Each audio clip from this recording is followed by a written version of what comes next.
12月3號嘅時間啊，今日咧就同大家講一講咧紅毅顧問咁玩執笠。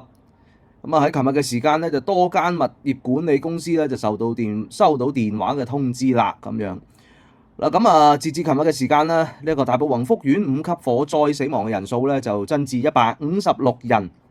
項目工程顧問宏毅建築師有限公司2名董事早前咧就涉嫌貪污，遭到廉政公署拘捕。牛頭角安基苑嘅大廈維修工程咧，同樣都係由呢一個紅毅負責工程做顧問嘅。屋苑嘅業主立案法團咧，上週日喺11月30號舉行週年大會。當時紅毅嘅項目主任咧仲強調全公司上下同事都係一條心嘅，繼續做好每份工作。但係咧佢都唔確定公司咧係咪仍然具備專業人士。不過講完冇幾耐啫。似乎咧就係喺琴日嘅時間咧，紅毅咧就已經係無法再去履行咧現有嘅合約嘅顧問職責啦。決定即時暫停同埋終止業務。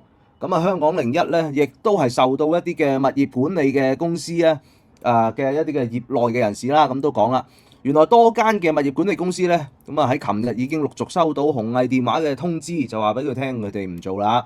香港01咧向呢個紅毅查詢嘅時候咧，但係仲未收到回應。紅毅顧問就玩執笠係嘛？到底呢件事有啲乜嘢嘅反應咧？大家可以留意下咧，係嘛？紅毅顧問就係喺呢一個嘅宏福苑嘅呢場嘅大維修工程入邊咧，佢就係做一個即係批出即係一個叫做去俾意見啦顧問嘅工作咁樣。評分就又係佢係嘛？大家都記得啦，言猶在耳。佢俾宏業俾90分嘅係咪？跟住咧就係即係呢個面試同時咧亦都即係喺呢一單工程上邊咧，佢係做呢個即係顧問啦。其實就係一個即係都係一個叫做負責監察啦或者跟進嘅工作。到現時佢有2名董事就被拉啦到底點解工程公司嘅人又被拉？紅毅顧問亦都被拉。你淨係睇呢一個咁樣嘅關係，咁你當然就可以理解，就係紅毅顧問同宏業當時係咪有一啲不見得光嘅一啲嘅 deal 喺度你俾我高啲分，我中咗標我係咪有翻啲水可以回俾你咁我能夠回到啲水俾你，咁我係咪要降低我入邊個工程嘅成本係咪好啦。呢個當然就係紅毅同埋呢一個嘅工程公司嘅關係啦。但係你記住紅毅其實係同呢一個業主立案法團或者某一啲特別顧問嗰啲咧，呢單嘢唔係我跟開呢啲咁樣嘅人咧，其實佢都可以係有關係嘅。點解因為咧佢呢個紅毅嘅顧問，如果佢唔係一個真正嘅一個顧問公司，佢可以係一個媒人嘅角色。例如有某一啲人，佢就代表業主立案法團，佢哋就可能上中咗呢一個嘅宏業嘅工程啦咁樣。又或者佢就想相睇呢個咁嘅代表人士。我好想咧揾一間咧合適嘅建築工程公司，佢又做到嘢啦，又分到錢啦咁樣，係嘛？所以咧呢一個紅毅顧問咧，佢就做咗月老幫呢一個嘅代表人士咧就走去牽線咁樣，係嘛？呢個啦，嗱呢個咧宏業工程公司咧，佢幾好㗎。嗱依家都係39歲，都仲未過40但係已經年薪8萬鑽石王老五嚟嘅，唔錯嘅咁樣將佢哋2個拉埋天窗啦咁樣，係嘛？呢個紅毅顧問佢亦都可以係做呢一個動作嘅。所以紅毅其實同呢一個業主立案法團或者某一啲嘅熱心嘅顧問人士其實都可以係有關嘅。你記住呢一樣嘢所以佢依家被拉，同樣都係一個警號。但係當然啦，離譜嘅事情點解要講呢一單嘢咧？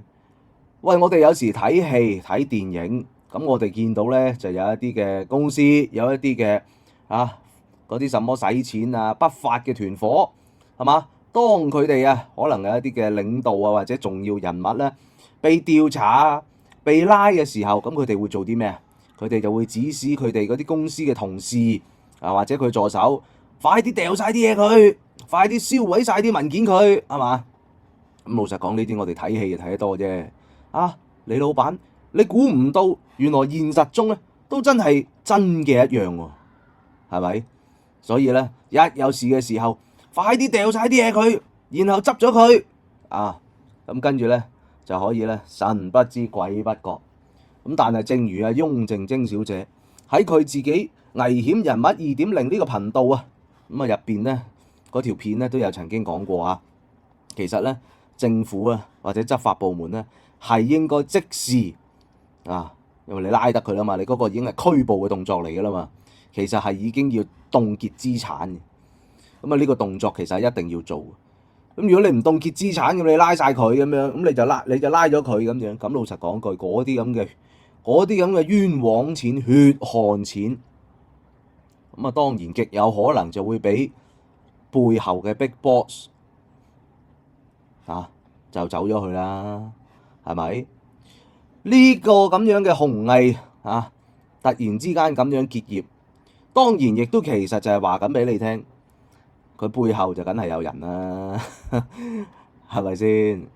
咁啊背後有人嘅時候，咁啊梗係就文件掉晒，公司執埋，同事清晒佢，咁先至係最安全嘅做法嚟噶嘛，係咪啊？咁啊跟住然之後先至可以將啲責任cut走晒噶嘛。越係咁樣去做，成件事真相就越清晰。有冇圍標啊？當然就有啦。仲有人繼續講話冇啊，唔關事㗎咁樣。咁即係你真係冇人性嘅嗰件事。現在你睇翻呢一班人呢個咁嘅工程公司，再加埋呢個咁嘅顧問公司，呢度全部都係殺人兇手，係嘛？全部都係殺人兇手。然後有啲人如果你俾一啲嘅立場或者一啲嘅顏色遮蓋你嘅眼睛嘅你話工程嗰度係冇問題冇圍標嘅如冇圍標呢樣嘢係工程嗰個管理現屆業主立案法團佢哋做得唔好咁樣，咁就唔會拉呢個紅藝顧問啦，係嘛？喺工程公司嘅角度嚟講兩邊都拉，咁代表啲乜啊？咁當然紅藝顧問呢一個角色點解會拉啊？咁梗係同呢一個圍標同埋投標嘅事情有關啦。即係我覺得非常之討厭嘅就係有一啲人因為立場、因為顏色就不斷喺度明明將黑就講到白，係嘛？跟住將個責任咧就完全就射呢度射嗰度射。即係喺現屆嗰個所謂業主立案法團嘅角度嚟講咧，坦白講，我都覺得喂，現屆嘅人係咪應該要出嚟去講嘢啊？冇，咁我都已經覺得喂，係咪應該要咧咁樣？咁但係你記住呢個唔係一個二元對立嚟噶嘛，係嘛？唔係上屆唔好就等於今屆好，今屆唔好就等於上屆好，係有權係兩屆都係一齊衰噶嘛，係咪？所以千祈唔好俾壞人有機可乘，唔好偷換概念。現在我哋睇到紅藝顧問玩執笠，就係代表圍標嘅真相將會被揭發。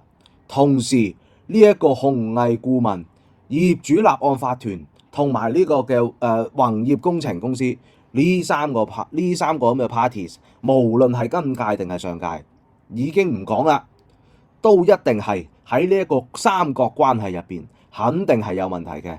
而業主立案法團嘅人士，我相信一定係會有人俾人拘捕，所以大家密切跟進，留意下一步嘅事情有乜嘢事發生。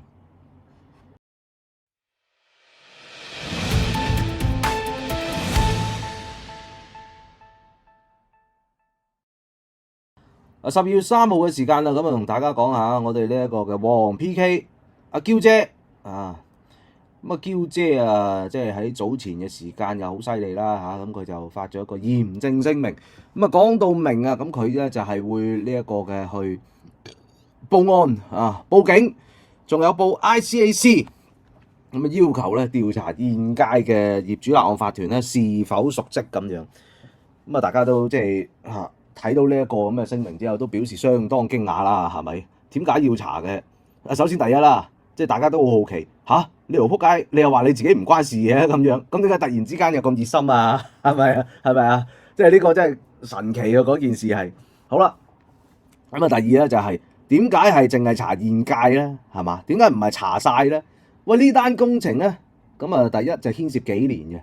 呢幾年入邊咧，就除咗有上屆，就仲即係除咗有今屆之外啊，仲有上屆啦，係咪？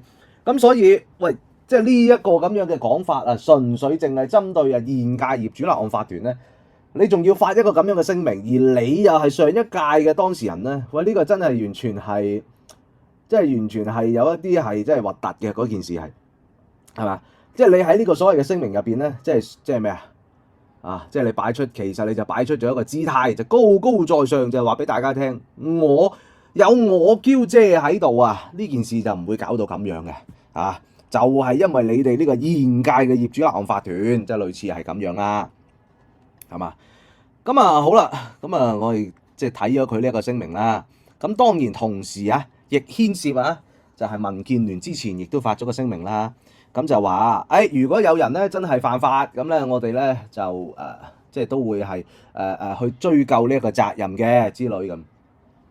咁所以咧呢個就係即係民建聯同埋呢一個嘅阿嬌姐佢哋都各自即係有一個聲明啦，咁去就住呢一單嘢去講嘅。嗱今次呢條片我就詳細咧就會同大家去講，到底阿嬌姐現在係玩緊乜？咁呢個立法會嘅選舉就臨近啦，已經12月7號就係啦，咁仲有即係4日啫咁黃碧嬌就喺呢一個立法會選舉之前，咁就講到明就係會報案嘅。咁首先第一唔知報咗未啦，咁佢話會報，當佢係報咗啦 ，OK。好啦，咁佢話會報嘅時候，咁佢又報 ICAC 啦，又報警啦。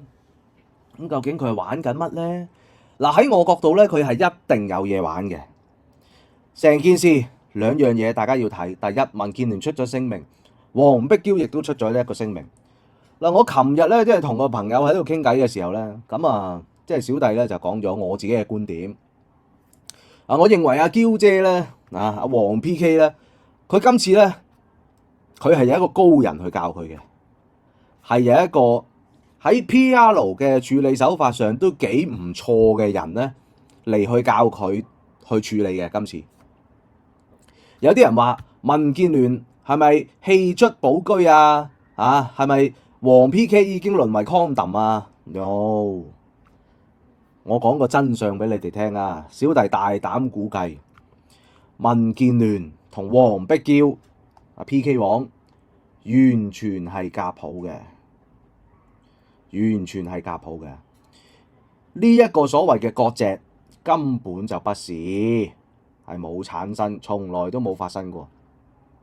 佢哋兩個 party 都係有一個 PR 公司去幫佢哋完美精心策劃呢一件事。好啦，咁呢個 PR 公司係用一個乜嘢嘅角度、乜嘢嘅概念去同你哋去玩呢一件事呢？其實係咁，黃 PK 現在喺呢一個立法會選舉前夕，佢講到明佢會係報警同埋報 ICAC。當然我哋假設佢真係有咁做先啦。如果佢冇咁做嘅，佢得個噏嘅，咁老實講，我以下講嘅嘢全部都係廢話噶啦。但係如果佢有咁樣去做嘅時候，第一，如果佢喺嚟緊呢個立法會選舉，佢係一定需要出嚟嘅。而如果有人公開質詢佢，或者有記者駁佢咪，有記者問佢，或者有一啲別有用心嘅人士想去問佢嘢嘅時候，佢可以答咩啊？呢件事警方已經調查緊，相關執法部門已經調查緊啦，所以我講乜嘢咧都係不方便嘅，不宜公開評論。搞掂，將自己理應要面對嘅責任全部卸晒，全部都可以唔使答住，係嘛？好啦，第二，如果又有一啲別有用心嘅人士，或者一啲好熱心嘅市民，同阿 PK 姐你一樣都係無啦啦唔知點解好熱心嘅追問佢，甚至乎一個唔好彩，真係有一啲少少嘅肢體接觸嘅時候，我話俾你聽，阿 PK 姐即刻報警，而佢越報警，對佢所有嘅情況將會係越有利，因為佢可以將自己一路就係塑造成為被打壓、被欺凌，係嘛？被無理取鬧嘅一群。呢個係第二，就係佢想做到嘅一件事。第三，呢個係一個權宜之計。現在你哋個個鬧得熱烘烘，佢同你正面對質係冇用㗎，因為佢知道仆街今次係百幾條人命啊，大佬，我點同你拗啊？係咪先？所以，與其係咁，我不如我就報警，唔公開同你哋去直接隻揼隻啊，或者係同你哋圍毆咁先算啦。係咪？佢同你哋嘈係冇意思嘅，所以過埋呢個立法會選舉，咁大家就一定係將個矛頭就會係指向咗喺呢一個選舉或者其他嘅事情上邊。咁佢係咪可以避過一劫啊？將會冷卻咗之後，香港人成日都話㗎啦，香港人好善忘㗎嘛，係嘛？隔咗7日，隔咗14日，甚至乎佢一路龜縮，一路話俾你哋聽，警察調查緊佢，唔方便講乜乜柒柒。喂，隔多一段少少時間，原來仲有一個人更加可惡嘅，係嘛？到時你哋成班網民啊，全部香港人啊，又屌緊佢啦。咁PK 姐係咪可以做翻個人啊？係咪啊？係咪避過咗啊？啱唔啱啊？呢個係第三。好啦，第四，呢個同樣都係民建聯嘅博弈，因為今次咪大佬選情告急就梗㗎啦，即係呢一個嘅 PK 王全力支持陳克勤啊嘛，即係我唔知道陳克勤先生係咪現在嗰個選情一定係相當告急啦，嗰件事係，即係我諗呢個一定係香港開埠以嚟咧，即係首次啊！即係嗰個選情告急，原來係並非對手搶票太厲害，而係個隊友黃碧嬌靠害，即係嗰樣嘢係好笑到咁，係咪？所以民建聯佢最重要呢一刻係乜嘢？係選舉，佢能夠捱得到呢個選舉，佢話知你有乜嘢事發生，因為之前佢哋都已經出咗段稿，就係話如果邊個有犯法嘅咁樣，咁佢哋一律都係咧，即係會公平去辦理嘅，即係之類咁嘅意思。所以最重要唔好影響個選舉先。過咗個選舉之後，坦白講句 PK 王，我話撚知你死啦，係咪？所以呢個亦都係民建聯嘅一個博弈。最緊要就係喺今次呢個選舉嘅之前或者同時間啦，唔好再有任何事可以發生到。所以出呢個聲明。報警報 ICAC 就係其實係一個以公為首嘅一個方法。咁呢個就第四咯嚇。OK， 好啦，所以喺呢一個PK 王佢最後呢一個嘅博弈，真係就係搏一鋪，賭佢自己冇事咁解嘅啫。嗰樣嘢係過咗海就神仙啦，係嘛？咁所以咧。真係唔好話我唔踢爆你。今次有好多人都話民建聯同佢割席，我真係話俾大家聽，絕對不是絕對不是。反而呢兩條仆街係打龍通嘅，成件事係。